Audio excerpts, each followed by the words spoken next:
Hi everyone, welcome back. Thanks for being here with me for another painting video. I am going to be doing a Dutch pour, a blowout, and I want to use a really deep dark green base. And I have some super interesting colors to go with it. So I'll show you. I have a pretty almost periwinkle bluish purple.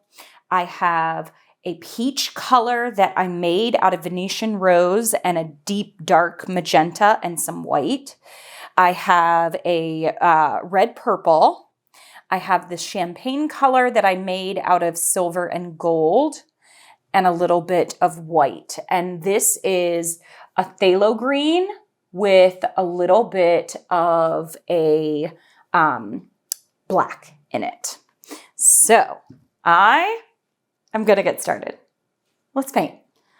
All right, so I'm going to take my colors off. So I think what I'm going to do, this is not going to be a center blowout. I'm going to have lots of negative space over here, almost like a side design, but I'm going to do kind of like when I do the turbulent technique or chaos Dutch pour where it all goes, I blow it in all kinds of directions, and then I'm going to blow out into there.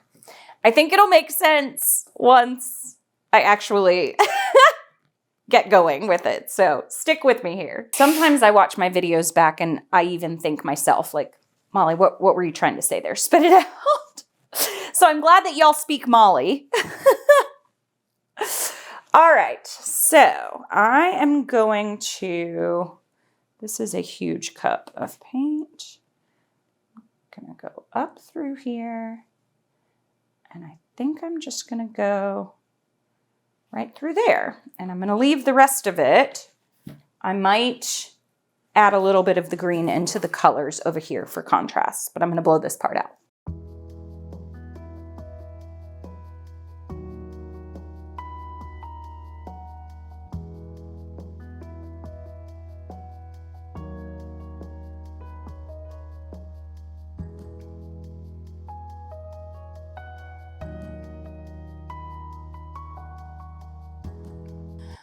Okay, I have blown this out. It's not sticking great to the sides. I'm not surprised because the green, even with the black, is not fully opaque. So I'm going to make sure that I save some of this. I'm going to put it in a little cup and I'm going to leave the cap off and I'm going to let it thicken up a little bit. And then I can reuse this exact color I made to paint the sides afterwards to do any touch-ups. So just a little tip there. All right, what do I want to start with here? I think I'm going to start with this beautiful peach color. And I do have some white to go in there as well. Now I'm going to come in with this magenta. This is red purple. It's either red purple or red violet. I can't remember, but it is Amsterdam brand. Super pretty.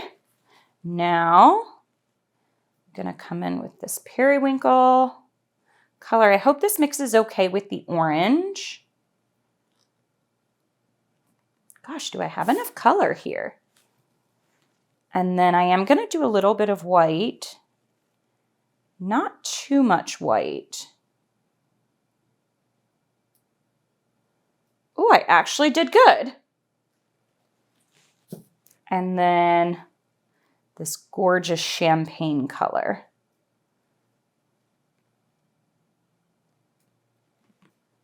Right along that green.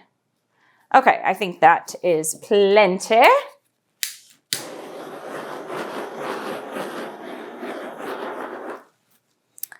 Now, I'm going to blow this out.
few things. First thing, I do wish that I had had a little bit of the green in here. I feel like that would have worked better. I did want a little bit more. This is kind of like a diagonal, and I did want it to curve around a little bit more. Overall, I am happy though. And I'm wondering if I just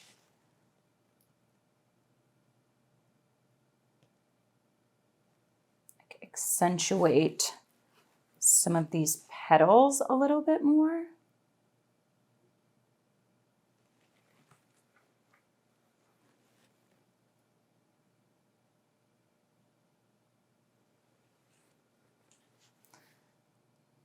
Come on out through there and curl it up into.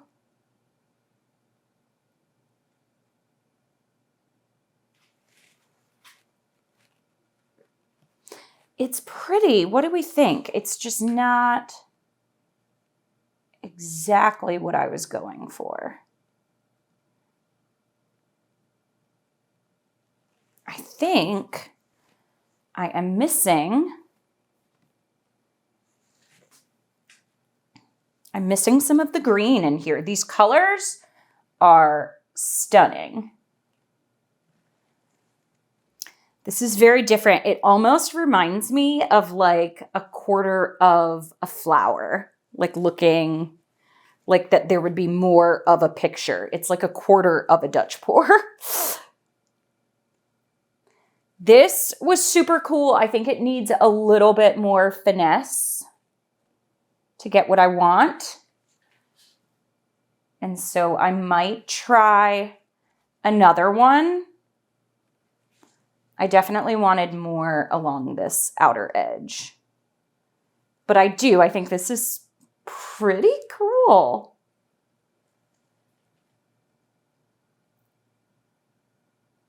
All right.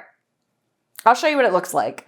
These colors on this side, they were super interesting to go together, but I feel like they work really well.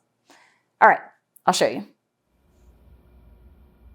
This color combination actually really surprised me. This right there is the metallic, and then that orange is like the perfect muted shade that it doesn't overpower the pink and the purple. The dark green is beautiful. I did fiddle with this corner just a little bit more to try to get it out into here a little bit more. But overall, very cool. So I will show you how this one dries. Super excited to see. All right. Here it is. Now, I will say I do like it, and I love the colors, the purple, the magenta, the beautiful peach color against the dark green. It is so pretty. The one thing that I think I would change is, well, I would change the composition a little bit, but this metallic color, it is beautiful. It's got tiny bits of gold. It's like a champagne color, tiny bits of silver in it, but it washes out the colors. It's too similar to the orange colors, and it creates an almost like brown feature to it. And just color context is really important. The colors will change based off of what they're next to. And for this one, I just don't think it was the exact right metallic. I think warming it up with a gold or even cooling it down with a silver might have worked well. And then I have to get back here to show you. So you can see kind of how that reads like a brown color in there. I do love that I swept this out. It still kind of has a diagonal, and that's not quite what I was going for. I was going for more of kind of like a curve up that way. So I need to work on that part as well. But I do love the little wispies coming out in it. So overall, I'm happy. It's not exactly what I was going for in my mind, but I definitely want to use that color set again. The peach and the green together are so pretty. I'm going to make another painting with those two. But there you have it. Just a little fun Dutch pour in a different design. All right, thanks everybody for watching. I'll take you in on a couple of those close-ups here. Super pretty colors, and the metallic really does shine beautifully. Super pretty metallic. I think this metallic would go well with like a dark green and like a maroon. But all right, thanks for watching. Happy painting. Bye.